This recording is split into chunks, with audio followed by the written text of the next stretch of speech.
Welcome to another Isthmian League show. I'm Gary Pascoe. And I'm Mick Sullivan. Good evening everybody, and thanks for joining us tonight. Right, let's crack on with the action. Leatherhead were looking for a positive result to help them climb off the bottom of the table, especially with Bowers and Pizzi not in action. But they were undone shortly before half-time when a wonderfully worked move from Cadogan to Mafula was poked home by Alfie Bendel.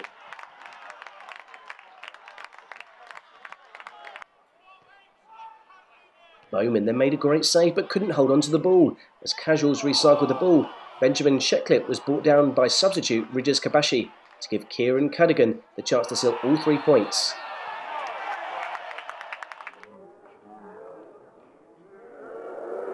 Julia Blige sending the keeper the wrong way. Leatherhead 0, Corinthian Casuals 2. Strong tackle there though from the Haringey number 7, who can pick it up and run into the box. The number 7 for the away side scores low to the keeper's left, and moments after Lewis should have scored, the away side have capitalised. It's the number 7 AD Cole, a strong tackle from him, and he carried on into the box. Giancarlo, it's a disappointing start for Lewis. 60 minutes to go, so we'll see. Ollie Tanner once again brings it down. The number 7 trying to go past his man, gives it into Maloney. Off to Taylor, who gets it back to Tanner. And he's got Carlser on his left. And Carlser scores! Lewis celebrates. Giancarlo is very happy, and so are Lewis. Carlser got forward. And he fired it across goal. What do you make of that, Giancarlo? That was fantastic, that was electric. Looks to roll out Lewis on a quick counter-attack. And Tanner is in down the left again. Number 5's coming across to deal with him, but Tanner's round him easily. Tanner into the box. Yeah! Tanner into the goal! What a goal by the number 7! What a goal! What a goal, he went all the way. Whoa! It was Scott Mitchell who came across, but Tanner went past him like he wasn't there, and Tanner snuck it in at the front post. 2-1 Lewis. It's a brilliant turnaround from them, having gone behind early. Staff and Yao yet again shuts him down, and Joe Taylor can run at the tall number 6, and he's found Iffy Allen running onto this. Allen onto his right, he slips and he gets up, and it's through to Taylor. Oh, what a finish from Joe Taylor. It's a brilliant goal.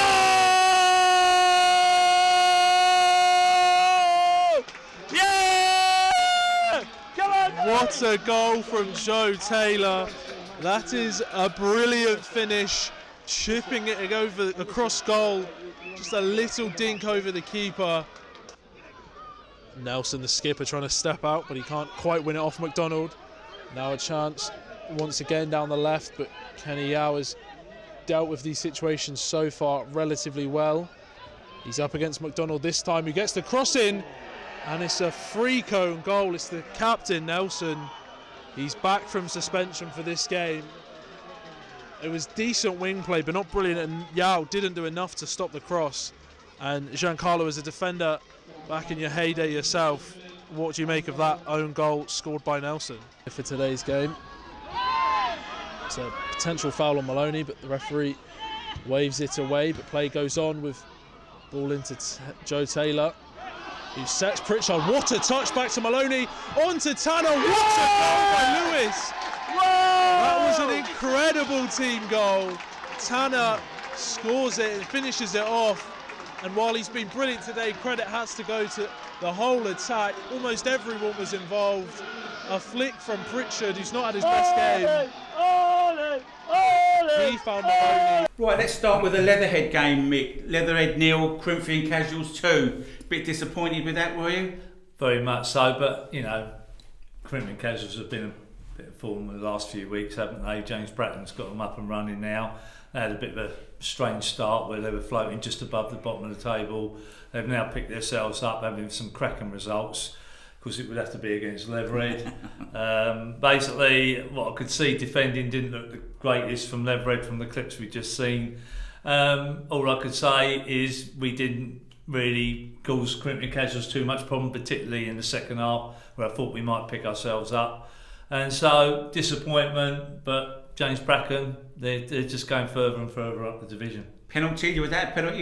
It's looked a little bit. I always think penalties look lightweight anyway. Yeah, nowadays number they do. 14, the sub is, whether he's come on, he's not fresh, and he's just stuck a foot out there. Yeah. But anyone, the players are sort of almost told, you leg out inside that 18-yard box, you go down. If you feel a touch, you know, go it's down. almost like watching the Premiership. It's, you know, these players are watching the Premiership. If they see there's an opportunity to get an advantage, they seem to be picking up on what they see on TV.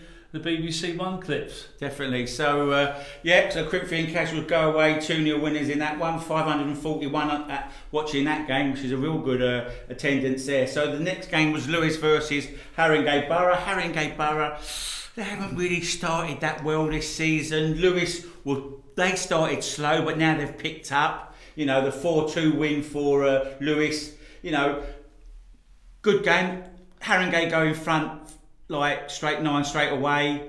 They should have scored, Lewes. Number 8, we never saw the clip, but number 8, Maloney had a chance to score. And then what happens, as we always know, they go down the other end and pick the ball up and slots the ball home. Just keep the keeper was a little bit slow to react, or a bit flat-footed. It sort of looked that way. We're only going on the game footage that we can watch. I'm sure that goalkeeper's got something to say, but look, you're looking at Lewes now, and was it the third goal? I mean, it almost like was watching Man City play, isn't it? Some of the passing movement. I mean, I rate Joe Taylor, and his finish was sublime on the angle, and most forwards would have just hammered that, and it would probably rebound off the goalkeeper, but he just clipped it over the goalkeeper. It folded nicely in that back of the net. Fantastic finish there. And of course, the man that we always talk about, is it Ollie Tanner? Ollie Tanner.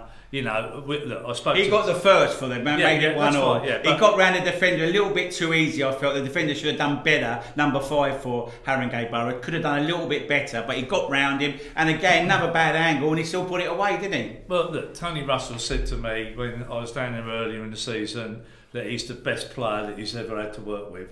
I think that says volume about the quality. I just hope that Lewes have got him on contract, because there's a few players that are floating around in the ESPN Premier at the minute that I feel could go further up into the pro ranks, most definitely. Yeah, so we took even the 4th goal. Joe Taylor scored the 3rd, that's his 13th goal of the season. But then I'll tell you what, the 4th goal for me, I think it could be one of the goals of the season. They pick the ball out on the right, they dribble it in. Joe Taylor gets a little toe out, and then Pritchard's back heel. That was to die for. Ex-pro, mate. Of course it is. Yeah. You know, and then Maloney does well. He could have had a shot, but he set it out to Tanner. Again, Tanner slots it home. One of the best goals of the season. I think that's going to be up there, no doubt. Well, look, Lewes played a delightful vision of football, most definitely, almost similar to K's. They've got a certain style. I'm not always so sure it's a style that wins the league, so I would always say that. I know Tony and Hayden always chastise me regarding that element, but it is a beautiful game to watch, I must say. But going back to Haringey, Tom Loyes there, you know, does a fantastic job. Yeah. I mean, drives the blooming minibus down to the back and beyond with the troops in the back and all the traffic coming from North London. But he got down to Lewes obviously a bit early maybe, because they started off the blocks really well. Yeah, they did. You know, but defensively, and they had chances as well. They had a chance to get a goal back in the goal. Richards come on. Looked quality. Yeah. This, number 14. Number 14, I don't know his name. Anyway, number 14, sorry, but he looked fantastic when he come on, and give him a load of plaudits for that. Absolutely. I think, who's his name? I might have wrote it down. There you go. Anyway, we carry on. Well, I've just got to let you know about Ollie Tanner. He's just come back from COVID. He's not even fully fit yet. He's not fully fit yet. Right. He's just come back from having COVID, so you know what I mean. He's got 9 goals as well this season, so you've got to take your hat off to the lad, because once he does get fully fit, he's going to be, well, he's dangerous now. He's going to be even more dangerous. So yeah. Well, let me just put it out there, but I found his name because I did do my homework. McCoy was the name, and he come on. I'm wondering whether Tom Loyes will play or start him next week, because he looked a big threat. Looked a very lively winger, very similar to Alex Adai, very similar to him. So let's have a look at the fixtures, the results, I beg your pardon, for last week. There weren't many, obviously, because we had the FA Trophy. So Brighton Sea Regent 0, Horsham 6. They didn't have their new manager then, obviously we'll talk about that later on, but obviously they haven't been scoring many goals, Horsham, this season, and they went up there, what's his name, Fenelon, is it Fenelon? Yeah, Fenelon. He got a hat-trick. Fenelon, He got a hat-trick, and I think they got all their goals in that game on that day, because they haven't been scoring many goals. Yeah. And then that's it then. Leatherhead 0, Corinthian Casuals 2, and Lewes 4, Haringey Borough 2. 717 people watched that game. So that is really all the results for Saturday. Tuesday, there was games on Tuesday. Bishop Stortford 2, Enfield Town 1. Bit of a surprise there, I felt. Look, listen, Andy Lees would be disappointed with that one. But having said that, Steve Smith has really got Bishop Stortford rocking, in all honesty. And when I spoke to him again only a couple of weeks ago, he felt that they're going to be there or thereabouts. And in all honesty, they've come from that mid-table sort of and got right up there, shot up there out of the blue. Where are they? 5th now in the table. And, you know, they're a very rugged, strong side, you know what I mean? And they're the type of sides that normally grind results out week in, week out. So fantastic win for Steve Smith, but Andy Lees will be licking his wounds there and seeing a missed opportunity. Sure. But you'll give us some news about the Premier shortly, but this is gutting. Yeah. Brightling Sea Regents were 2, Bow and Pixie 3. They were 2-0 up, Regent, and then in the 88th, 19th and 90th minute, Bow and Pixie come back and win it 3-2. Well, wow. The new manager, Brett Munyard, will be, well, what can you do? What can you do? Look, you're 2-0 up, but I think he's got to look at his own troops. They've obviously just concaved in the last 3 minutes of that game. Yeah. Where obviously they must have been fairly dominant from the reports that I've read that were well worthy their win. And a lot of the Bows and Pixie supporters were almost sort of on Twitter. You could see they'd relinquished that's 3 points lost. And you look at it, yeah, unbelievable. 100%. Fantastic for Bows and Pixie. Hornchurch 1, Worthing 3. They're still marching on, aren't they, Worthing? You know, we'll go through the leagues in a minute, but they're still marching on. Pearce has got a penalty. So, yeah, you know, who's going to stop Worthing? That's the question. We have to wait and see. Well, who's going to stop Worthing? But Hornchurch, you know, they were one of the fancy sides to be up there. And Mr Simpson, I don't quite know what's going wrong there at Hornchurch. I'm not sure, but they surely should be doing better than where they are, sort of below mid-table, aren't they? So not definitely. Doing well. And I'll tell you what, Folkestone and Victor, they're quietly doing their bit. They went all the way to Wingate and Finchley and come away with a 4-1 win. McCain got a hat-trick as well. So, you know, they're just doing enough. No one's really talking about them. I know they're up there, but they're just quietly doing their work. Particularly when you start thinking now they got smashed on last Monday night at Carshalton. Yeah, deservedly there we go. so. Yeah. Then go to win the trophy game and then win Tuesday night, and you know they're back flowing again. But they have got 2 decent forwards going. They're always going to score goals. Right, let's have a look at the fixtures for Saturday, 20th of November. Bishop Stortford versus Wingate and Finchley. Bow and Pixie versus Haringey Borough. Brightling Sea Regents versus Potters Bar Town. East Thurrock United versus Corinthian Casuals. Enfield versus Merstham. Hornchurch versus Carshalton Athletic. Kingstonians versus Cray Wanderers. Leatherhead versus Horsham, 6-pointer. That's the biggest game out of the lot I see. Everyone else is pretty much, you know, it hasn't got real flavour to it, but Leatherhead against Horsham, you know what I mean? Bottom 2 or bottom 3, yeah. You know, that's massive for Leatherhead on Saturday. There is one top game by that, Lewes versus Folkestone and Victor. Oh, there you are. You've left that the last, Gary. You've surprised me with that one. Margate versus Bognor Regis Town and Worthing versus Cheshunt. There are some Tuesday games. Well, there's a game on Monday, Carshalton Athletic versus Horsham. Okay. And then on Tuesday, it's Enfield Town versus Hornchurch, Lewes versus Corinthian Casuals, Potters Bar Town versus Bower and Pixie, Wingate and Finchley versus Cheshunt. So they're the fixtures. Let's have a look at the league table mix. So, like we're saying, like they've got a 6-point gap, Worthing at the moment. They're sitting there 15th, played 15, 37 points. Fair enough. Enfield Town, they're on 14, played 14, they're on 29 points, but you know they could have been a little bit closer. They missed an opportunity, didn't they? So it's a big miss for Andy Lee's team there Tuesday night. And Folkestone played 14 again, they've got a game in hand, they're 29 points. Lewes 15, played 15, 27 points, and Bishop Stortford had jumped up into the final playoff spot. Played 15, 26 points. So really tight. 1, 2, 3, 4, 5, 6, even below. Kingstonian 26 points and Cheshunt 25, or even Margate 24. So it's really tight, but like I said, Worthing's pulling away a little bit by 6 points. To me, the real threat I feel is going to come from Folkestone personally. I think Worthing's real threat, or only threat, Enfield possibly, but Folkestone I just feel was sitting there. I know the other managers, I know Lewis, Tony are going to say Hayden, the Kays and that, but I really do feel Folkestone are the real main threat, along with Enfield possibly, to the title for Worthing. I mean, it could be one of 7 or 8 others that will get within those playoff spots. Do you want to hear a bit of news for next week? Let me just give you the bottom of the table, because like you just said about the big game on Saturday. Yeah, I can't miss that. 22nd in place, Leatherhead played 16, 8 points. Horsham played 12, 9 points. Brighton Sea Regents played 16, 10 points.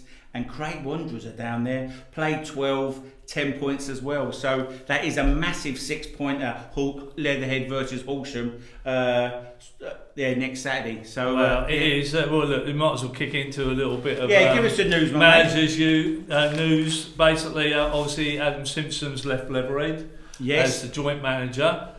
He resigned. I don't quite know the circumstances behind that, but I have heard that he wants a new opportunity, wants to find a club somewhere. So anyone that's looking for a prospective good coach, from what I saw, and knows a bit about the game, he's tied into Brighton Hove Albion. He's there for anyone that wants to ring him and look for an opportunity.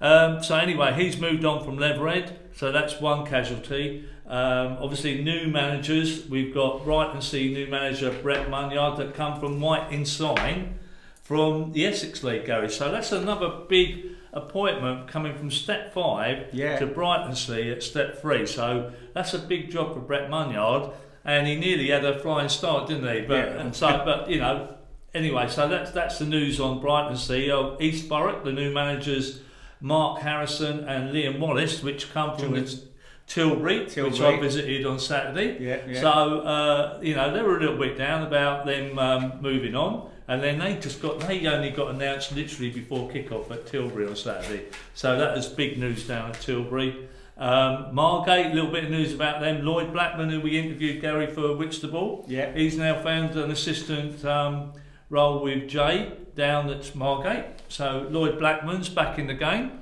as an assistant manager. I think he's an ex-Margate player anyway. So that is that. And let's have a cut. There's only 2 or 3 transfers, which Joseph Bedfont's moved from, no he hasn't, John Benton's moved from East Thurrock to Averley, and Junior Mumbai has moved from Wingate and Finchley to Potters Bar. So I think that's pretty much the news. There is one news, not about managers, Potters Bar Town, because their game against Bedford Sport, Bedford Town, 3 minutes into added time, there was a little bit of a fracas, don't know what happened, but on the touchline, game was cancelled. So we didn't know what was going to happen. Anyway, they gave the game to Potters Bar. They were 1-0 up, I think they were. And they gave the game to Potters Bar. And they've got Braintree in the next round, Potters Bar. So, that's a little bit of news. I think that's about the right decision. Sometimes I bet Potters Bar were worried that they were going to have to replay that game. And it would have been... probably wouldn't have been the right decision. So I think the FA's probably... And we know O'Leary, don't we? Lee O'Leary, and he managed it. Lee O'Leary, really good guy. And quickly, the top goal scorers, Ollie Pearce, Worthing 13, Joe Taylor Lewis 13, and Mohamedou Fowl, Enfield Town 12, David Smith, Folkestone and Victor 10. So that's all the Isthmian Premier Division news we got for you today. 2 teams that will be challenging for promotion faced off on Saturday when Grays Athletic entertained Stowmarket Town. It was the visitors who took the lead midway through the first half. Kane Monday leading the breakaway before Luke Brown finished from the edge of the area.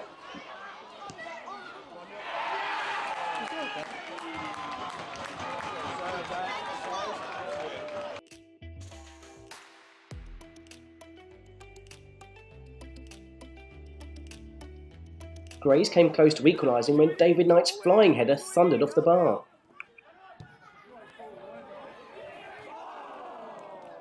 In the second half of an entertaining game, it was Stowmarket's turn to hit the woodwork. Evan Collard with an almost picture-perfect strike. Danny Gould was alert enough to snuff out the rebound. 5 minutes from time, Joe Jefford powered past his marker to bury his header into the back of the net, which gave the visitors all 3 points. Grays Athletic 0, Stowmarket Town 2.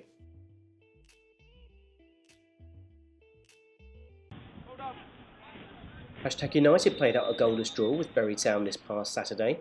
Hashtag's Anthony Page produced a stunning save midway through the first half from this driven free kick.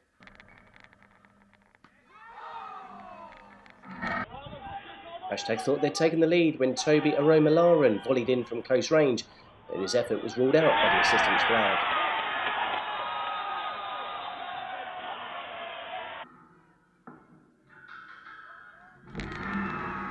Will Gardner was then left with his head in his hands in the final moments as his header struck off the foot of the post and the points were shared. Tilbury welcomed Holbridge Sports as well as our own Mick Sullivan this past Saturday, but it was the struggling visitors who almost took the lead. Morgan Mahoney's strike from the edge of the box coming back off the post. Roman Campbell got in front of his man at the near post, but he could only find the upright.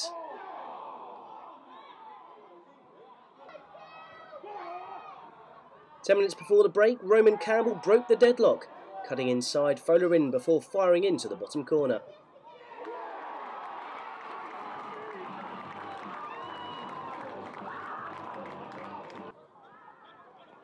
Ogun Wamide made it 2 on the stroke of half-time, capitalising on some hesitant defending to nip in and chip into the far corner, the 18-year-old making a real impact since coming into the team.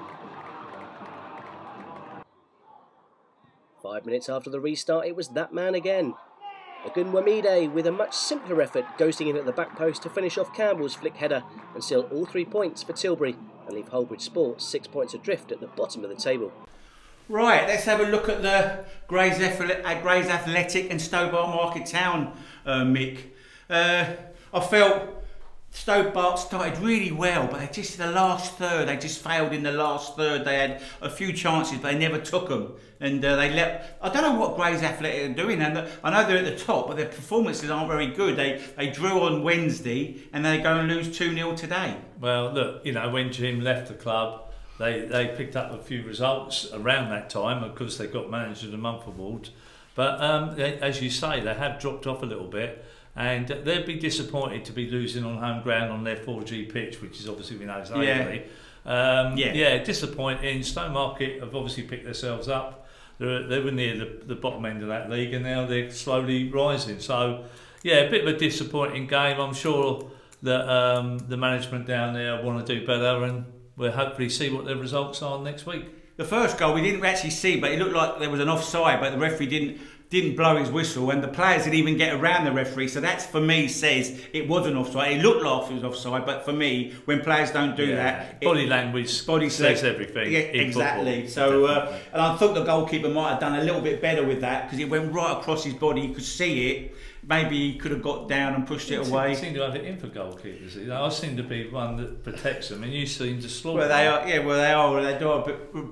What do you call protected species, aren't they? Yeah, definitely the goalkeeper. Okay, that's old school. Referees used to protect them, but fair enough, Gary. Anyway, so are you old school? I'm old school. Right. So good defended by Stobart, obviously 2-0, kept a clean sheet, which is always good. Then number 7, again, I don't know the player's name, but for Stobart Market, he looked really good, lively, down the wings, put some great crosses in, and like you say, they really picked themselves up for that. Well, I nearly had to go up there and watch them, didn't I? Yeah, nearly, mate, yeah. It's only the wheel that saved me there a little bit. It would have been Stowmarket. Definitely. Right, let's have a look at hashtag United versus Bury Town.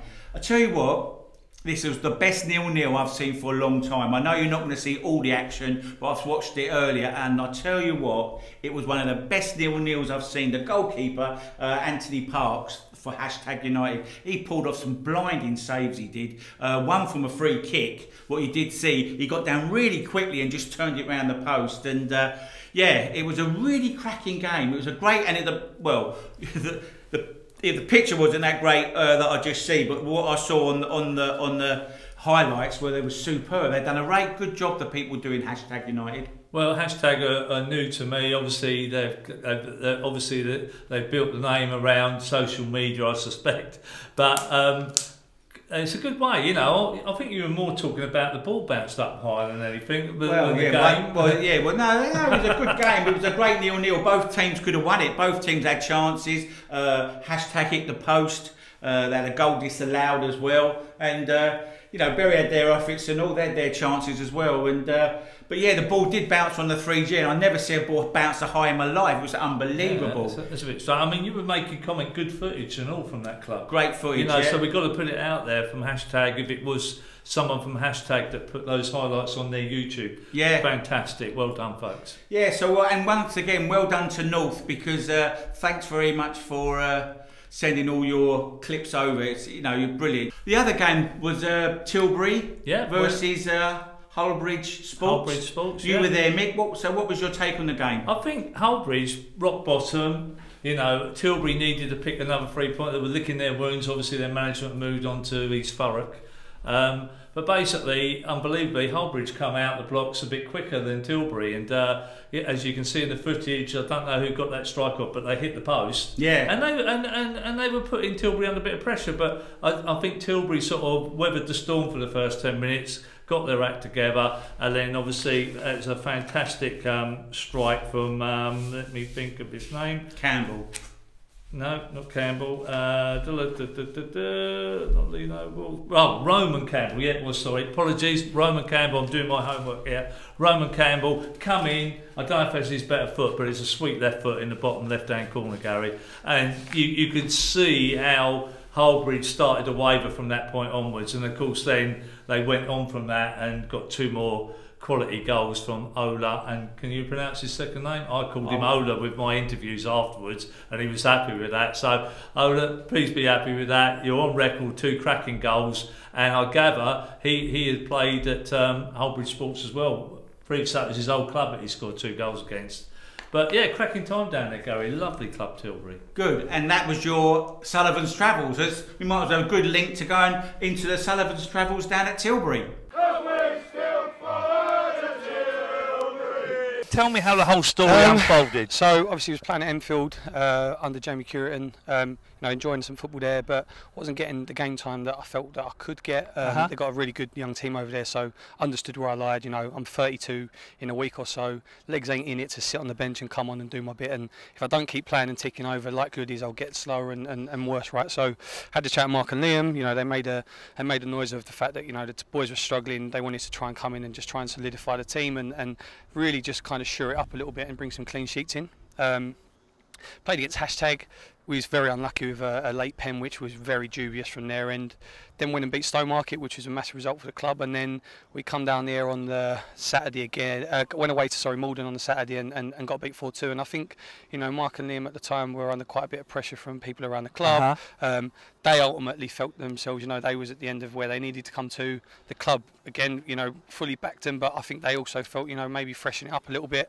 And I think there was a few people that had been speaking to, you know, prior to Mark and Liam leaving. There was a conversation as having a few people once had actually gone, and it was just one of them calls. You know, Nashi gave me a call and said, would I step in and help kind of steady the ship for a few games?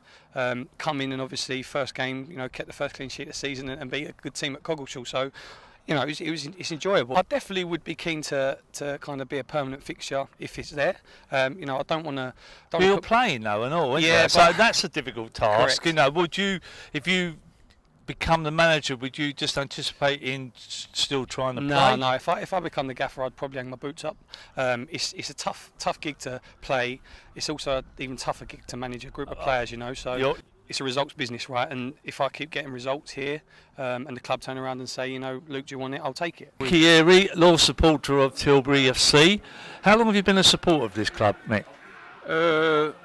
All my life. I'm 66 now.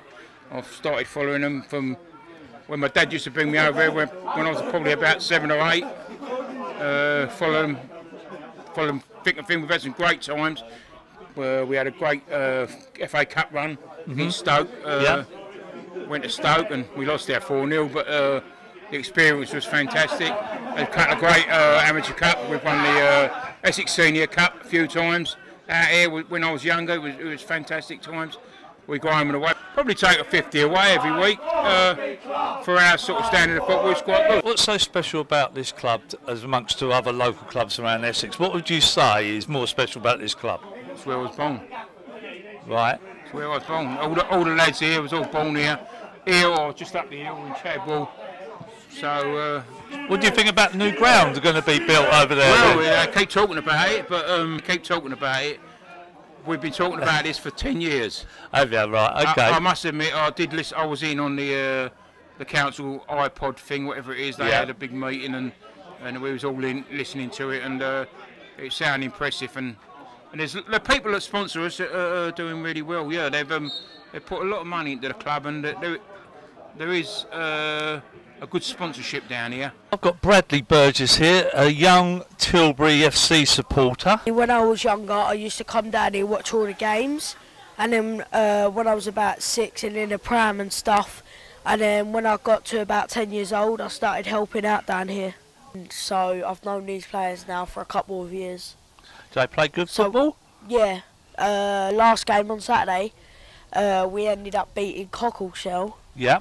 Ended up beating them 2-0. Sometimes I come down here on my own. If not, then my granddad comes down here because he helps out as well. Does he? So it's quite a family club, isn't it, really? Yeah, basically, because there was this team called Taka before that played down here. Right. And my granddad was a manager for them. What's the score? What's your prediction? I say 3-0 today. 3-0 to? 3-0 to Tilbury. You sure? Yeah, definitely. The Espion League show has now arrived at Chadfields, and now I'm going to test the burger, and I'm going to match it up against East Thurrock, so there's no pressure here. And I've got Jasmine and our Eat Street team. Today you're going to try our famous Docker burger. This is how nice it is. Look at that. Right, I'm going to take one bite into it at the minute. Sorry about this, folks. Sorry.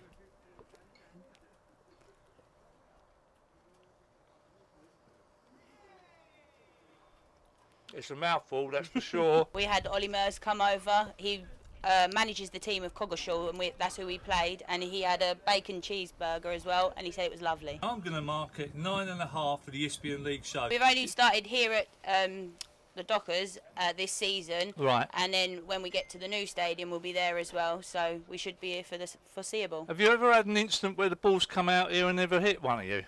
No, it's come there ain't close no to protection it. here, is there, for No. any of you?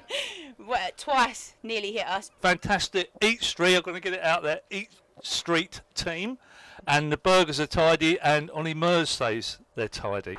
Right, that's another good day out there, Mick. Really enjoyable. Nice people, no doubt. Oh, lovely people. A great welcome. Well, you know, they're real characters down to Dockers, and I loved Salt of it. the Earth. Oh, Salt of the Earth. Loved it. Really great.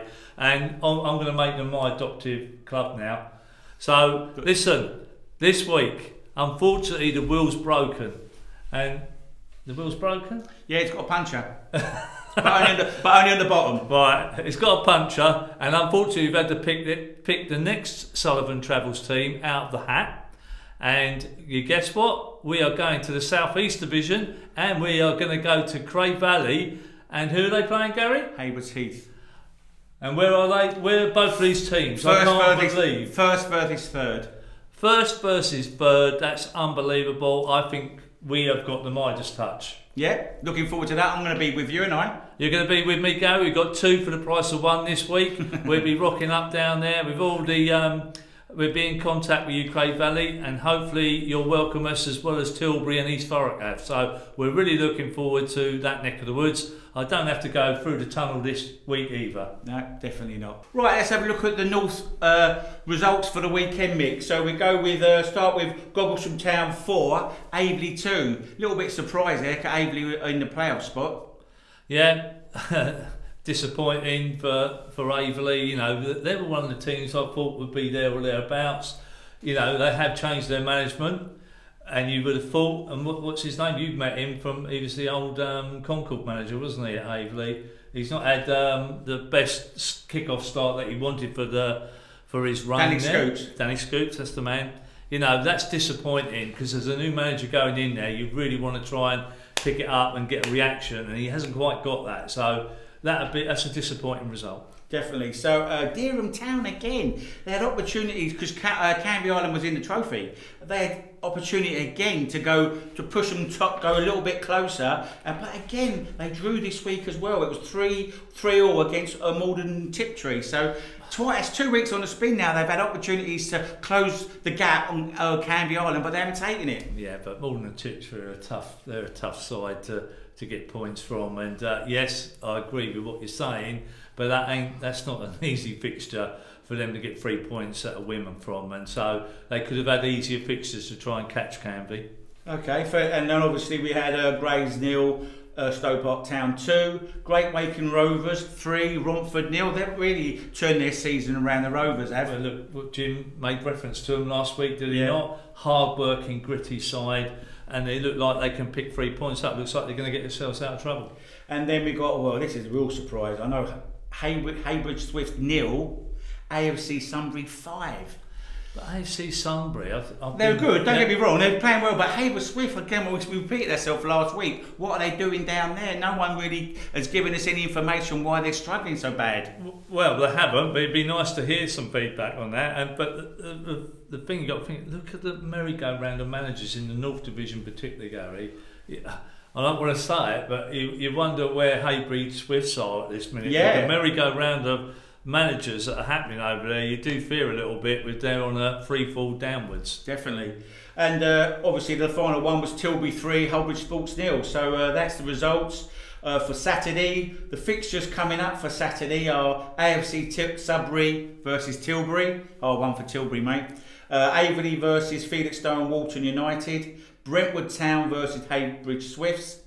Bury Town versus Barking. Canvey Island versus Cockleshall Town, Hullbridge Sports versus Basildon United, Malden Tiptree versus Great Waking Rovers, and Romford versus Dereham Town, Stobart Market Town versus #United. That should be a good game, and Witham Town versus Grey Athletic. So, what news have we got in the North? Well, I'll give you a few transfers first and foremost. We've got Joseph Bedford that's moved from Brentford Town to Grays Athletic. Ben Brooks from Basildon to Great Waking Rovers. Samuel Carter from Great Waking Rovers to Haybridge Swifts. Don Bax has moved from Malden Tiptree to AFC Sudbury. And last but not least, Naser has moved from Basildon to Bognor Regis Town. So that's the transfers for this week in that division. And now the more important stuff, where the merry-go-round of managers. So Tilbury, which we didn't know, they were very coy when I was down Tilbury on Saturday about who their new appointments and who they were interviewing. And then would they bring out the blue? Keith Rowland. Yeah. The ex-Averley manager, ex-West Ham player. Yeah, you know what I mean? And so Wingate and bits. Former Wingate and Finchley. Wingate and Finchley. Yeah, no, fantastic appointment for a cracking club. I think he's seen what sort of club it is, and they've got a brand new ground being built, folks, for next year as well. Exciting things happening there. Hopefully I captured it all in my trip down there that you've just watched. And to be fair, I'm really hoping that Luke Wilson, the interim manager, that's a player manager down there, he's got 2 cracking results to give Keith Rowland a good start. I really hope that Luke actually gets in Keith's side or keeps him, because he come across as a good guy. And last but not least, this is unbelievable, this. I'd done an interview with the Hullbridge Sports manager afterwards, Steve Sullivan, namesake, unbelievable. And he felt, I was speaking to him whether he was the man to turn it around. He said they've had to rebuild the team and he was, that he could do it. And then we hear he stepped down today, for work commitment. So again, another manager bits of stuff. And you say to me, Witham Town as well? Witham Town, yeah, their manager departed as well. So Mark Batterman, he's resigned his role at Witham Town. So what is it with the North Division, with the amount of? I'm not sure. Yeah, I'm not sure what's going on with them, but with all the managers, yeah. But so again, we've got a lot of news in the North, a lot of coverage from the North, and a lot of highlights and clips. So once again, thanks very much. Right, let's have a look at the North table, Mick. Canvey Island played 11, 27 points. Dereham Town played 13, 24 points. AFC Sudbury played 10, 23 points. Grays Athletic are still up there, played 12, 23rd point in 4th place. And Stone Market Town played 12, 23 points. So, and then you've got Malden Tiptree in 6th, 22. Averley in 7th, 21. And Bury Town 20. And then even down to Brentwood, really, in 9th, 19, and even Godalming. Yeah, I think that's where it's going to. Yeah. I'm telling you, to get in those playoff places, everyone is going to have a little dip in form. Yeah. Obviously, Stone Market has had that. They've come from mid-table up to where they've got to now. Canby have had a bit of a breather being in so many cup competitions. I don't know whether that's going to come back and haunt them. You know, and there's got to be an effect in favour of Aveley at some respects with Danny going in there. Even though his first game hasn't really happened, you'd like to think they're going to win 2 or 3 and they're going to push themselves into that. And down the bottom, it's as it was, 20, Hullbridge Sports 13, 4 points, Romford, 12 and 10 points, Basildon United 12 and 10 points. Oh, great. Wakeman Rovers are 12 and 10 points as well. Witton Town is 12 and 12 points. So, again, it's tight down there. And, yeah, we have to see what happens. So that's the table for the North. Haywards Heath Town lost ground on leaders Cray Valley with a disappointing result at home to Hythe Town. Goalkeeper Billy Collins failed to claim the ball, and that allowed Charlie Webster to score the game's only goal in the 25th minute.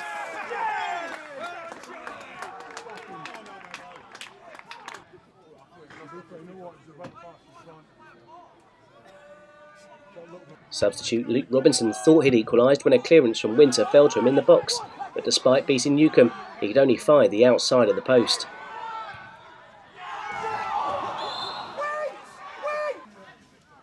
The first of 2 red cards in this game saw Tom Cadman sent off for a second yellow, referee Mr Ablett deeming this to be simulation in the box.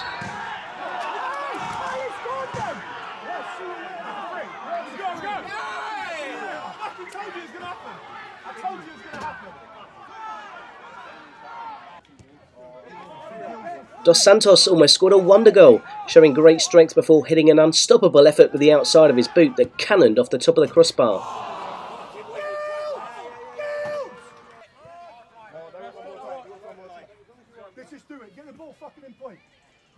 Hythe Town were then reduced to 10 men with virtually the last action of the game. Nathan Gordon getting a second yellow after some confusion and much to the disbelief of the Hythe bench. Final score, Haywards Heath Town 1, Hythe Town 0.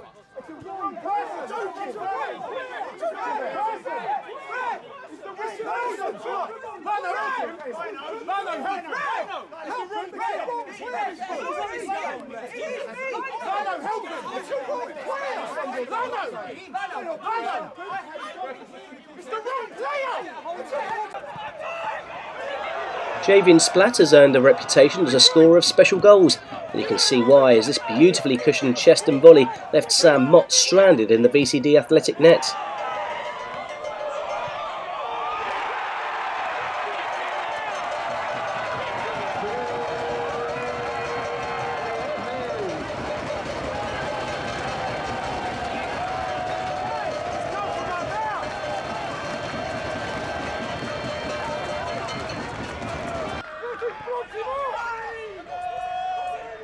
The lead was to be short-lived though. Yusuf Bamba with time in the area for a step over and working the smallest of spaces to squeeze one in at the near post.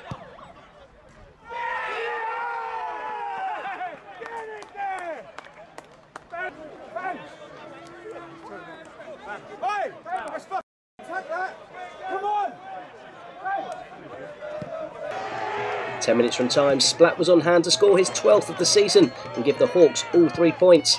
Firing in the rebound after Mott had somehow kept up Lawson's initial effort.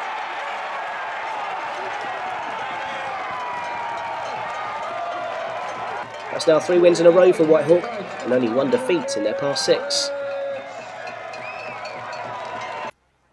Ashford United kept pace with Cray Valley at the top of the table with a comfortable win against Phoenix Sports. Johan Ter Horst opened the scoring in the 18th minute, getting to the ball ahead of Steve Phillips to nod home.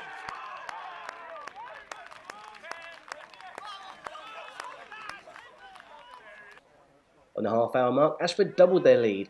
Jack Stevenson's layoff for Josh Wilson to rifle one into the bottom corner through a crowd of players.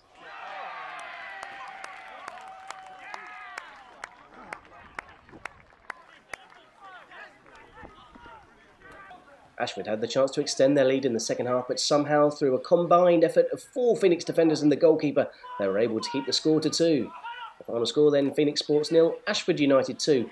A result that leaves Phoenix Sports 6 points adrift at the wrong end of the table. Sittingbourne grabbed the last gasp point against Three Bridges. Taylor Fisher's effort from the edge of the box, taking a big deflection past the keeper on its way in to equalise with just 3 minutes remaining. The final score, Sittingbourne 1, Three Bridges 1.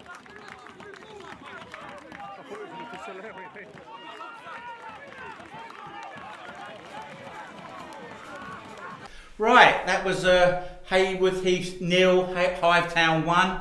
Another sending off for Haywards Heath. They won last week. They got one this week. What do you think?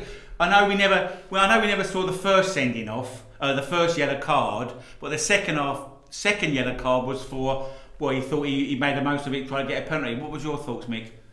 I think probably he did. No, I thought he did. Yeah, personally, yeah. You know what I mean? We can only go on the footage. Sorry, guys, but that's only our opinion. Yeah, Tom Cadman, and obviously they won 1-0. Hive Town with Webster getting a goal, but Haywards Heath, they had their chances, didn't they, to win the game or whatever? Most definitely, Santos is a quality player. Just cannoned off the crossbar. That shot off the crossbar. But they had many more opportunities to, well, minimum they've got a draw, but possibly if the footage wasn't one way or other, you know, it felt that maybe they could have even nicked the game. You know, they looked more dangerous, let's say. Yeah, but there you go. You know, Steve Watts has.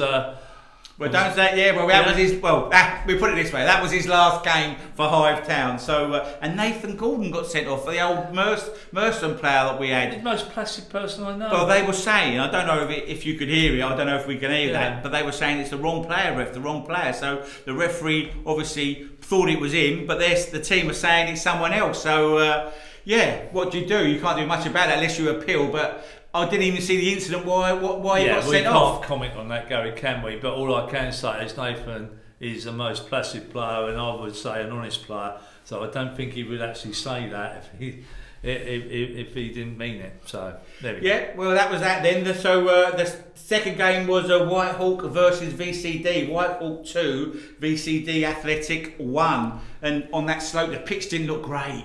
Slopey pitch, he looked a bit bumpy and bobbly. Well, Whitehawk know how to play that pitch, don't they? Yes. They won the game, you know what I mean? That playing that type of pitch, I remember back in the day when Steve King was the manager down there, they used to know they were going to get 3 points every time they played at home. But obviously, Joe Van Splat looks the real deal. First goals. Well, you've got to give credit to 11 because 11 kept that ball in. It was going off for a throw-in. He kept it in, come round, put a cracking cross in, and what a bit of control on the chest and turn and shot, and super goal that was by Splat, wasn't it? Oh, fantastic goal. I mean, I must, you know, obviously I know Simon, who's one of their loyal supporters down there. He rates him highly. I mean, I thought number 7.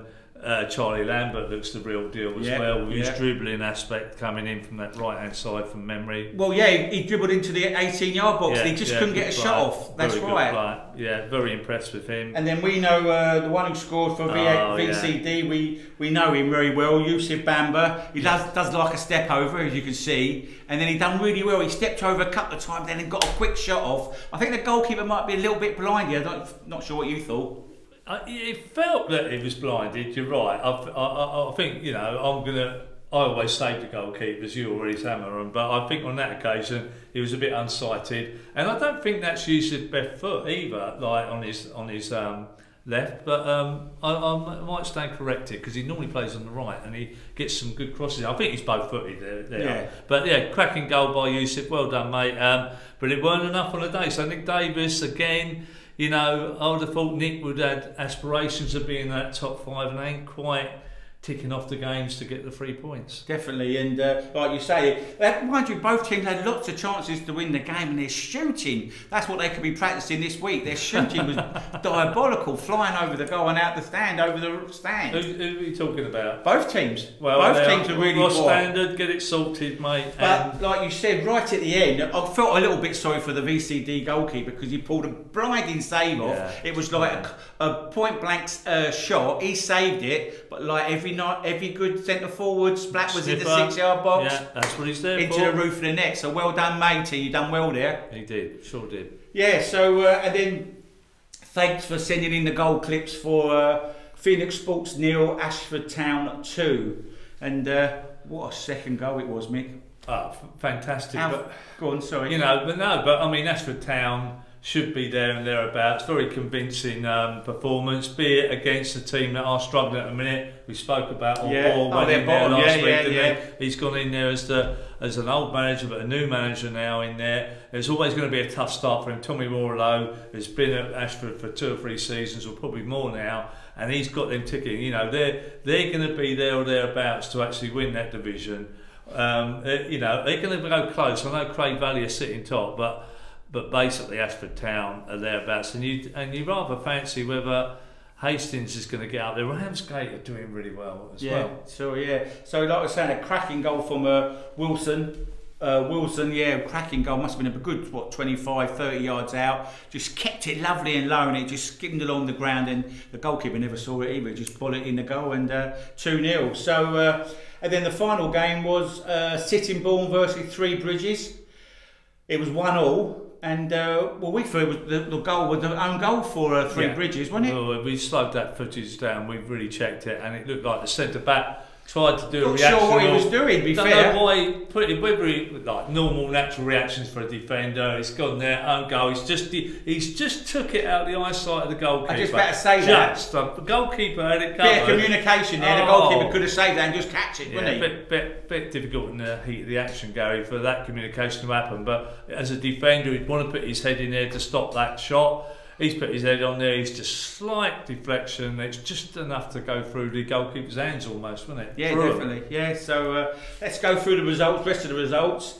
East Grinstead Town 0, Corinthians 0. This is a good one. I said there'd be a lot of people at this game. You didn't rate it. Hastings United 1, Craig Valley PM 2, 1,003. I said 1,000 people. So well done for coming out and supporting the new manager. Obviously Haywood Heath Town 0, Hive 1, Lancing 1, Ramsgate 2. You just mentioned them, Mick. Yeah, Lancing just on they're on a little blip at the moment. Lancing they are. Phoenix Sports 0, Ashford United 2, Seven Oaks 1, Chichester City 1. We've seen Sittingbourne 1, Three Bridges 1, Whitehall 2, VCD 1, and Whitstable can't buy a win at the moment. They lost 1-0 at home to Burgess Hill Town, and they're on a fair old run, Burgess Hill Town. On, you know, I think he's got his injury problems down there at the minute. You know, new manager again gone in there, but I do think that I think I saw his interview. Just felt that they picked the pace up in the second half of their game, but injuries are starting to haunt him there. Oh, definitely, yeah. So let's have a look at the fixtures, the up-and-coming fixtures. And for Saturday, the 20th of November, Ashford United versus Sittingbourne, Burgess Hill Town versus East Grinstead Town, Chichester versus Phoenix Sports, Corinthians versus Faversham Town, Craig Valley PM versus Haywards Heath Town. We're going to be doing that game, aren't we, Mick? We sure are. So we're looking forward. We're going to be doing the commentary and filming. We're doing everything down there. Yeah. Sullivan's Travels with the extras. Yep, definitely. Herne Bay versus Lancing, Hythe Town versus Whitstable Town, Seaside Derby there. Ramsgate versus Whitehawk, and Three Bridges versus Hastings United. A game on Tuesday, Hastings versus Sittingbourne. Let's have a look at the league tables. As we say, Craig Valley, look, played 13, 32 points. They're getting a little bit of a 3 points lead. Ashford United are up there, they're climbing up there, 13, 29 points. Also Haywards Heath, played 13, 28 points. Ramsgate played 13, 26 points. A little bit of a gap then. Herne Bay 11, but they've got 2 games in hand, 23 points. VCD played 14 and 21, and you go down to Sittingbourne, played 12, 20 points. Hastings United played 11, 19 points. Even Corinthians actually played 13, 18 points. So it's a good. I think at the moment all the leagues are quite good and quite tight. I know it's early doors. I'm talking about. There's 2 good leaders in there, but the rest of them are trying to can't get the spot, aren't they? Well, I find this is one of the tightest divisions personally. I just think there's no one team that is outstanding. No. And I think they're all much of a much, good much of a much, but right way down to Hastings in 8th, you might go Corinthian 10th, you know, don't want to risk. Let's give Whitehawk a little bit of a chance with Ross Standard down there. So from down to 10th, that's, you know, we've got a lot of seasons still left. Anyone can still win that league, I think that's a very open league out of all the divisions at the minute. Definitely. What, any news? Got any news for that? League, Mick? Yeah, well, look, listen, we didn't have a chance to announce it last week, but obviously the new managers that have gone into East Grinstead, Tony Beckenham and one of the players, Drew Cooney, doing a joint management down there after Tony Reid left the other week. So Tony Beckenham, an old manager, was an old East Grinstead manager anyway. I think he did come in there from with Tony Reid. So he's obviously just carrying on the baton. So there's that. And the other interesting one is Steve Watts resigning from Hive Town. We were talking about this earlier on, weren't we? Yeah. Obviously due to budgetary restraints and finances, obviously I think Steve done the honourable thing, thought he'd step it away, you know, because there's no motivation for him if the club have really got to cut their cloth, and that's what he's asked them to do, and probably that's the right thing to do. I'll just give you 2 or 3 transfers within that division. You've got Mitchell Bromwich has gone from Lancing to Three Bridges, Comer's gone from Herne Bay to Marngate, Crimmon's gone from Sittingbourne to Hive Town, Doherty from East Grinstead to Phoenix, Job from Whitstable to Margate, and Nichols again from East Grinstead to Enfield, Rogers to Sevenoaks to Craig Wanderers, Ceesay from Tooting to Hive Town, and last but not least, James Town from Sevenoaks Town to Cray Valley PM, and we're going to see on Saturday. So James Town might well go in that squad. Definitely. So we're doing that game on Saturday. What do you feel? Because at the moment they've only lost 1 in 10. Craig Valley, Haywards Heath. They last 2 games they've lost 1-0 and 3-1. Before that they only lost 1 in 1, 2, 3, 4, 5, 6, 7. They've hit a little bit of a blip at the moment, Haywards Heath, and they need to turn it around. But they're scoring goals for fun at the moment. Craig Valley scored 28 goals so far in those 10 games. Well, listen, they're a little bit of an unfancied team, and possibly might say club. You know, they've come from really nowhere, haven't they? They're in the Isthmian League. I remember doing a game down there a long while ago with Back in the Net. Basically, lovely club. I think they used the ground share with Greenwich. I think they'd taken over Greenwich's ground, or it might have been Craig Valley. I think it was Greenwich's ground, and now they ground share, now they run it. But it's a club on the up, isn't it? You know, Craig Valley are a club on the up. You know, you can't take away their magnificent form in the league. But everyone will have that little dip, and Craig haven't had theirs yet. True. Whereas the others below, Haywards Heath have had a little dip. Well, it started anyway, you know, yeah. Craig Valley are at home, so it's home advantage. But I think Haywards Heath, you know, DeSantos is a danger. You know what I mean? Well, we saw him. There's goals. Yeah. If we go there and there's no goals, I'm going to be absolutely gutted. Fair enough, and we can't wait to look at Marcel Barrington. He's scored 10 goals so far this season, and for Craig Valley. So be interesting to see how he goes. So that is the South East Division done. Right, we've got Gary Elphick, the new Hastings United manager, on the Zoom meeting. So let's have a chat with Gary. Hi, Gary. How you doing, mate? Yeah, very well, Gary. Yourself? Yeah, good, mate. Yeah. So. You're a manager now, mate. You know, I know you were a manager of Worthing a few years ago. So have you always wanted to be a manager?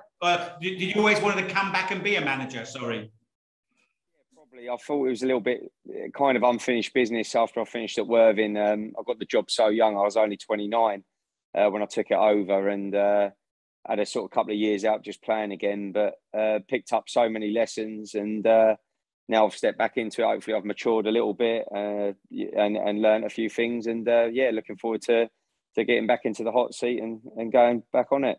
Another big club, Gary. You know, obviously Worthing was a big club, and now Hastings as well. You know, another 2 big clubs you've been in charge of now. Yes, it's quite funny, really, but it's something that I wouldn't turn down. You know, I'd rather be involved with bigger clubs, and one thing they both got in common is the huge fan base, and hopefully now it's up to me to continue the good work that Chris Haggerty has done previously and get smiles back on faces. Can I just jump in there? I mean, obviously we've heard that where Chris has gone today, which is quite an interesting fact. I do wonder whether he obviously knew about that, and that was his reasons for a bigger project. But he's obviously got that.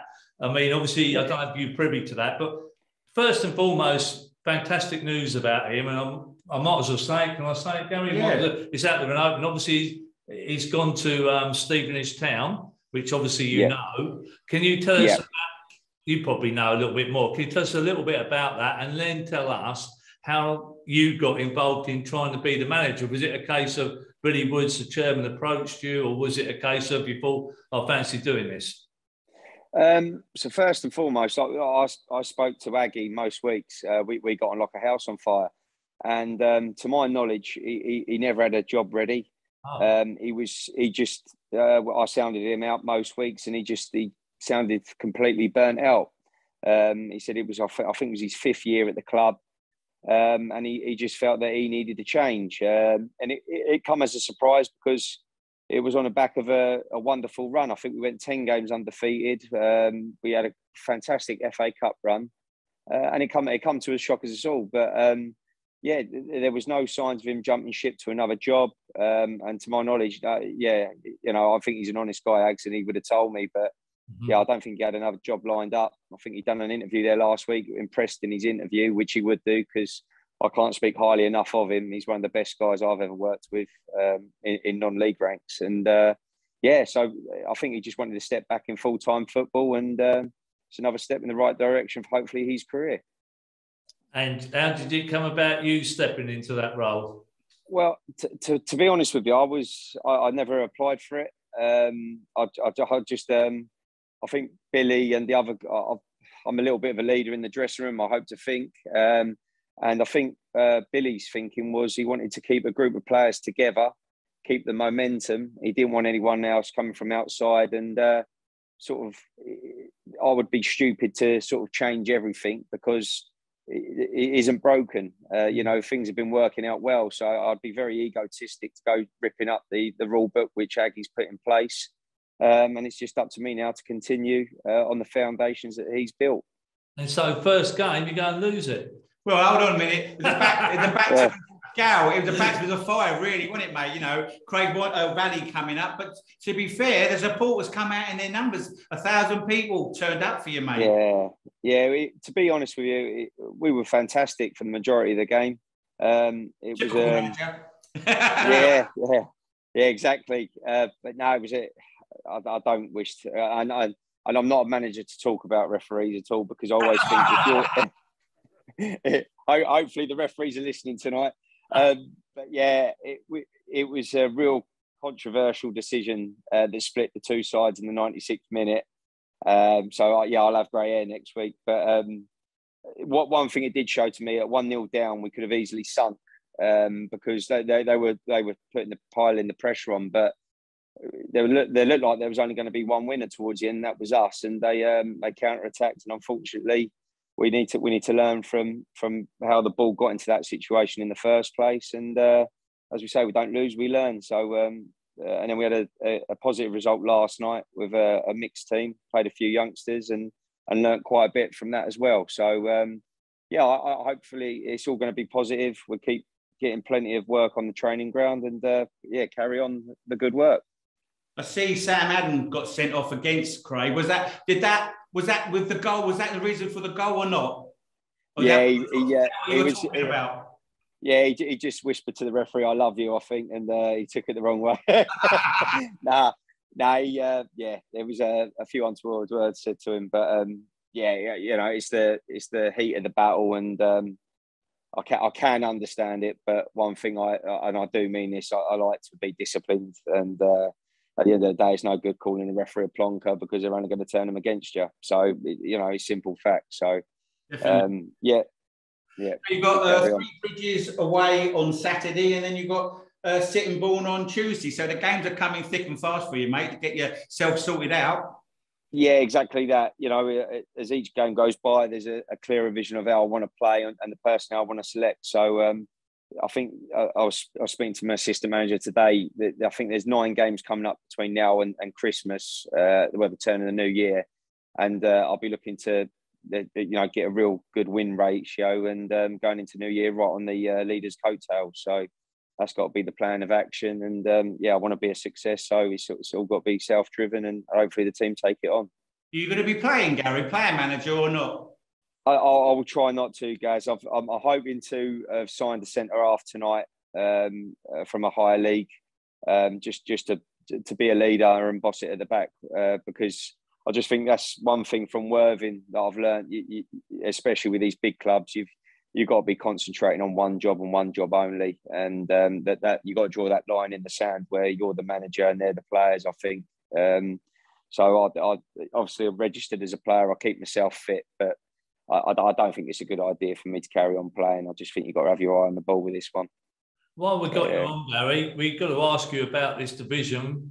Can you give us, obviously you played majority, I would have thought so far, against a lot of them. Who do you fancy would be the actual winners, and who will be in those playoff positions going from now? I know, you can throw yourself in the mix. You've got to big yourself up a bit. Well, yeah. I'm obviously confident that we're definitely in the mix. I really do think that we'll come on leaps and bounds. I think partially maybe the problem with Aggie going was I did think the dressing room did pick up on it a little bit, just his demeanour around the place, and that's what's caused just a little blip, which is human nature. So I'm hopeful we're going to be in the mix, but the two outstanding contenders that we've come up against so far, one being Cray Valley. They look like they've got a powerful forward line. Even if they're defending deep, they can hit you on the counter attack and hurt you.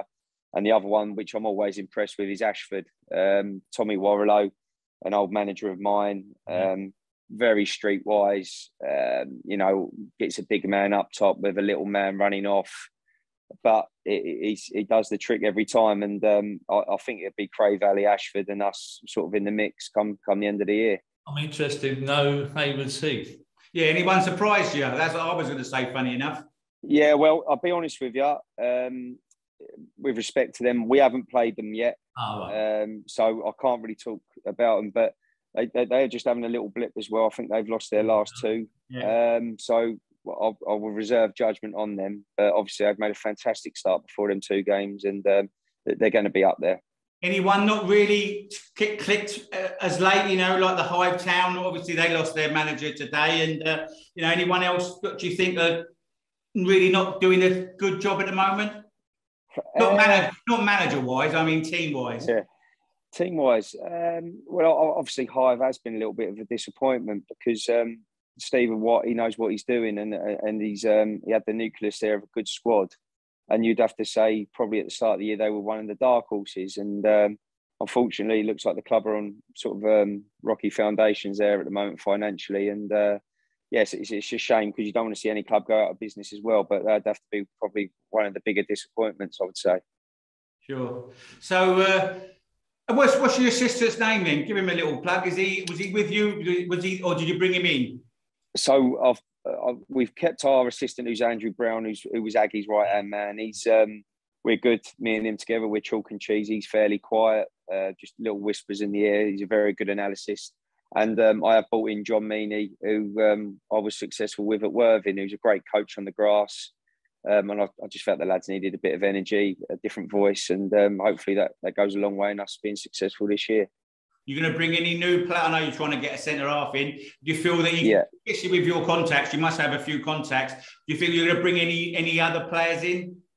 Yeah, as I say, hopefully one gets sorted out tonight, and then there's a couple of 7 days gone in for sort of attacking options. So hopefully we can get one or two in the door. I just want competitiveness for places within our team. And hopefully as well, I can give some of the current players a little kick up the backside just to say, like, this is Hastings and you've got to really grab your shirt. And once you're in the team, you've got to stay in there. So fingers crossed it all comes out and we do well. So you're going to go and get Ollie Pearce then? No,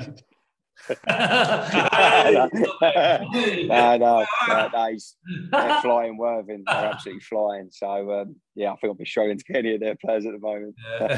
Well, on that note, Gary, we'll say all the best, mate. Well, hopefully we can get me and myself, Mick, to get down and see you and give you a game of coverage wherever you're playing. And good luck for the rest of the season, my friend. Yeah, I'll have the kettle on ready for you too. No problem. No, nice talking to you, boys. Right. We can't look at no South Central Division highlights or goal clips, Mick, because, again, guys, you're not sending them in. And please send them in. Right, let's have a look at the results on Saturday, Mick. Basingstoke 3, Tooting and Mitcham 2. Chalfont St Peter 3, Sutton Common Rovers 2. Guernsey again, 2-2 against Westfield, not winning at home again. Northwood 1, South Park 5. They're having a great season, South Park, at the moment. So that was a Saturday game. Then we had a game on Tuesday, and there's some results here on Tuesday, Mick. Basingstoke 1, Chertsey Town 5. Yeah. Unbelievable that, you know. Binfield, another team that are up there. Binfield 1, Hanwell Town 5. So that's you know, that's another 5-1. South Park 1, Bedfont Sport 1, and then Thatcham 4, Staines Town 0. So yeah, some big scores in there, Mick. On Saturday, well, South Park scoring 5, and then on Tuesday there's Chertsey 5 and Hanwell Town 5. So a few goals going in that league, Mick. Let's have a look at the fixtures coming up for Saturday the 20th of November. Bedfont Sports versus Staines Town, Bracknell Town versus Ashford Town, Middlesex, Chipstead versus Northwood, Hanwell Town versus Chertsey Town, that'd be a good game.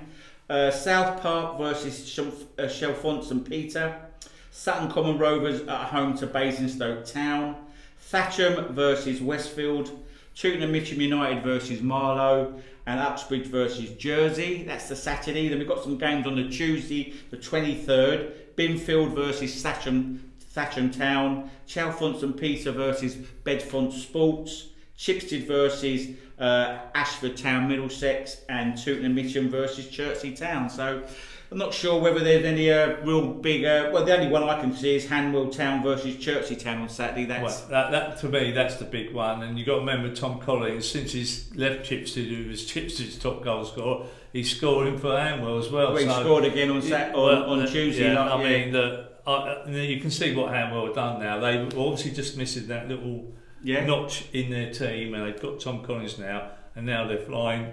Where are they now, Gary, in that league? Third in that league. You know what I mean? Uxbridge, they're punching above. You know, when you look at the fan support, they only get 59 they had at their game at home, which is a real shame for a team that's sitting second in the table. Basingstoke, another big club that are rising through the ranks again. You know, Chertsey are the ones that are sitting there. Chipstead a possibility, but Chertsey are the ones sitting there. With Ian Sully gone in there, they're, you know, I can't. Have they lost? They've not even lost yet, I don't think. Chertsey Town haven't lost. They played 9, won 5, drawn 4, 26-4, 14 against. So Jake Back's the top forward for them as well. Scores. They've got an experienced side in there. When McLaren left, you know, they've kept the continuity there of Ian Sully coming in. He's a good manager. Yeah, because he's a good manager. But what Kevin McLaren done? As you know, he's got to be applauded for what, you know, he's given Ian Sully a good basis to start from there. Don't forget South Park as well. They're having one of the best seasons for a long time. They are. So any news, any substitute, any transfers? There's a few little transfers, not many in this division, but I'll tell you. But there's also a new manager, Northwood's new manager, Ben Bukowski,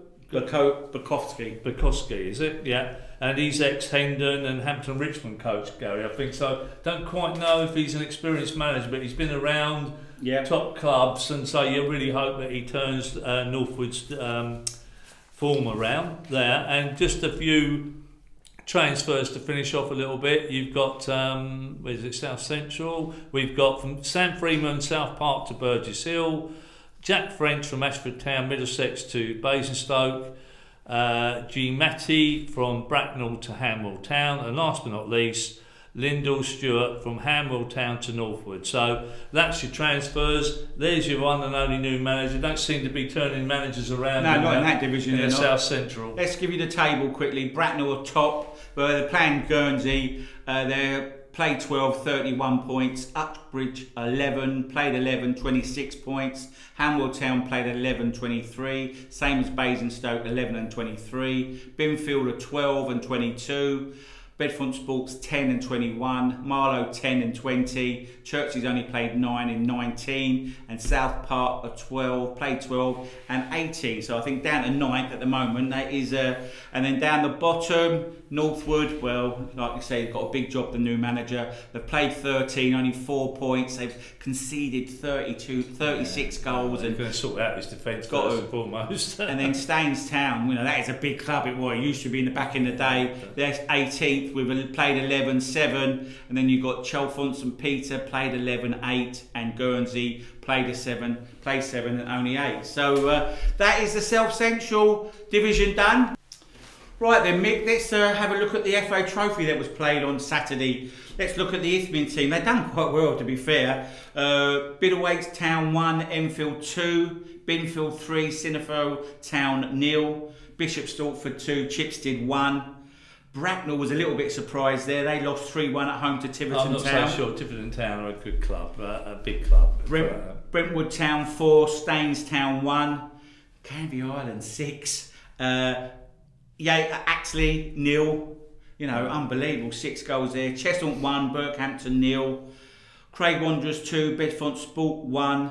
Felixstowe and Walton United 2, Peterborough Sports 1. Folkestone and Victor 2, Faversham Town 1.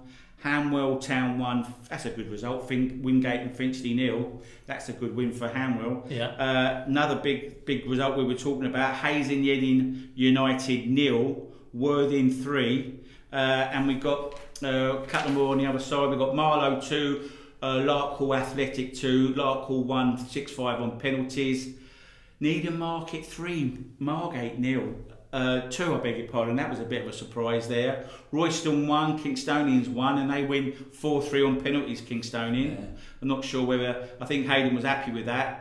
Walton Casuals 2, Uxbridge 6. Yeah, they'd be disappointed about that, Walton Casuals. Without a doubt. Absolutely. And then Carshalton again, mind you, Welland Garden City 2, Carshalton Athletic 1. That's where Carshalton let themselves down. They have a fantastic result against Folkestone, you know, convincing win.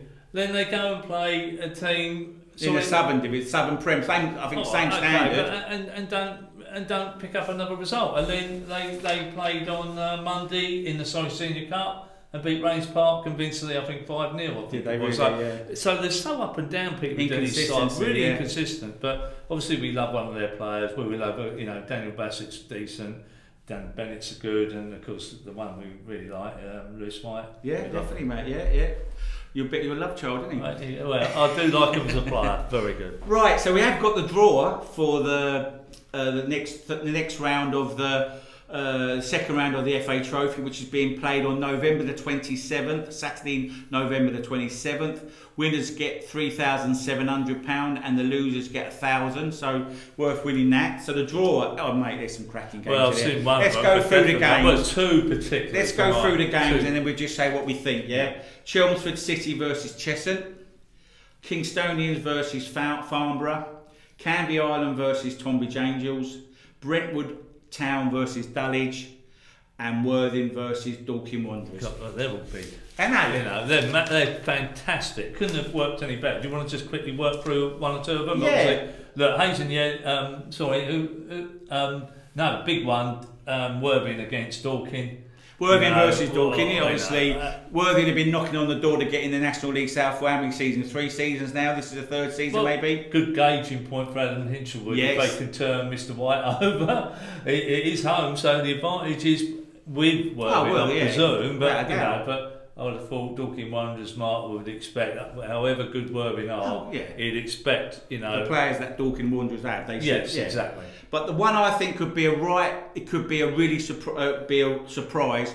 Canvey Island versus Tonbridge Angels. Yeah, I mean, look, Steve and Barry do really well under small resources there, but they're always there to be maybe, you know, you can imagine that Canvey are so high on confidence, and they see where Tonbridge are. They're sort of like near the bottom, and they always pretty much are, and they might see that that's a bit of a giant killing for them. And then Kingstonians versus Farnborough. Farnborough are top of the Southern League at the moment. Kingston's just below the playoffs. That's a cracking one. That's being played on Sunday. And hopefully we might do that one, might we? Or you will, I'm not. Yeah, hopefully I'll be at that game, and we might be able to record that. But and then even Cheshunt are doing well. You know, not a bad team. Chelmsford City, they're not having the best of seasons in the National League South, and you know Rob Simpson's under a bit of pressure there. Cheshunt, you know, they've got nothing to lose. They can go there and have a great day. Craig, they're very resilient. But just going back to Brentwood, when we talk about Rod there, you know what I mean? They're quite capable, you know, because Dulwich are having one of their better seasons this year. But Brentwood going to Brentwood is not an easy place to go and get some points, I'm telling you. No. So I would have thought that, you know, Rob will make that pitch the worst pitch ever likely going to walk upon, and they could just come out with a massive giant killing there. Yeah, oh, and I forgot. Sorry, folks on the Victor. They're away to Hartley Whitney, so I do apologise for that one. Yeah. My pen must have run out on that one. Oh, Hanwell Town versus Enfield Town as well. We went through all them as well. Have we gone through them? We haven't gone through those games, have we? Just the highlighted one we've gone through. Let's give you the other fixtures in. Bishop Stortford versus Leiston. Braintree Town versus Potters Bar Town now. Felixstowe Walton United versus AFC Telford United. That could be. Well, they were a big club in their day. They'd come down. Craig Wanderers got Ebbsfleet United. Yeah, that's a good. That's fixture a good for fixture nice for them. Yeah, nice Kent derby, and they'd bring a few, won't they? Ebbsfleet. Hanwell Town versus Enfield Town. Binfield versus Truro City, all the way down. They don't want to have a replay on that. They want to win that or get a result on that one. You don't want to go all the way down to Cornwall. Well, I don't know if they do replays. They seem to do penalties straight after us in the trophy. I don't know if it changes further along the line. Further along the line. So you're probably right. They do go straight into penalties. And then Uxbridge, they've got to go to Chippenham Town. And, you know, they've been spanging in goals, so there are some cracking games in that trophy for the Isthmian teams. Well, we wish all our Isthmian teams good luck in the trophy. And when is it, next week or the week after? November 27th, next week, Saturday week. So if we can get people out there supporting the Isthmian teams, and you know, this is what it's all about. This is your show. Let's remember, this is your show. We need you to subscribe as well to our YouTube channel. It's okay watching us, but we really need you just to hit the subscribe button. It doesn't cost you nothing. You just hit the subscribe button, and it doesn't ask you any information. You're just subscribing. You're not paying no money. Don't be frightened to hit subscribe. Well, thanks for viewing the show tonight. It was a cracking show, wasn't it, Mick? Fantastic show. Hopefully you're going to join us next week. We'll have even more clips. I'm really hoping that, guys. Yeah, thanks for all your clips for the goals and highlights. It was great. But like Mick just said, we need more in. And hopefully we get more interviews as well next week. So once again, thanks for joining us. And it's goodbye from me. And it's goodbye from him.